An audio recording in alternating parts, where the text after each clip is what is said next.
छत्तीसगढ़ के दुर्ग जिले में लगातार जारी बारिश से नदी नाले उफान पर हैं। शिवनाथ नदी खतरे के निशान के करीब पहुंच चुकी है। जल संसाधन विभाग की ओर से लोगों को सतर्कता बरतने की अपील की गई है।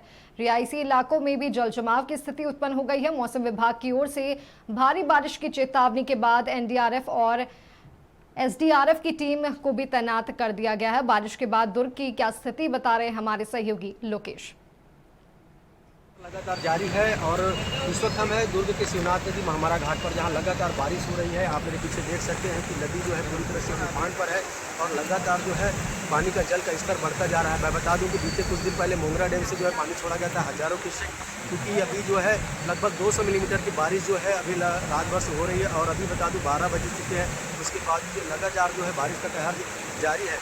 एनडीआरएफ एसडीआरएफ की टीम मौके पर मौजूद है किसी भी जो अपनी घटना को देखते हुए, क्योंकि बता दूं पिछले साल जो है यहाँ महामारा घाट पर जो स्थिति बनी थी, पुलगांव नदी पर जो पूरी स्थिति बनी थी, उसको ध्यान में रखते हुए इस बार जो है सुरक्षा के पुख्ता इंतजाम किए गए। जल संसाधन विभाग ने जो है बैरिकेड्स लगाए हुए और चेतावनी भरे लहजे में लिखा है कि कोई भी इस स्थिति में जो है नदी को पार न करे।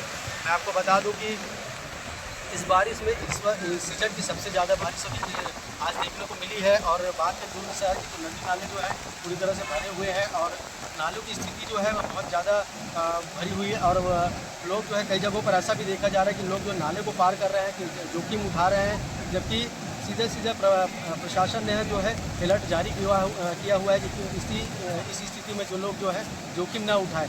और बाढ़ आपदा प्रबंधन जो है विभाग जो है इस लेकर को भारी सतर्कता बरत रहा है, क्योंकि शिवनाथ नदी के आसपास जितने भी मुहाने पर जितने गांव बसे हुए हैं, खेती किसानी की जमीन है और इस सीजन में जो है धान की बुआई होती है, इसको लेकर प्रशासन पूरी तरह से अलर्ट है।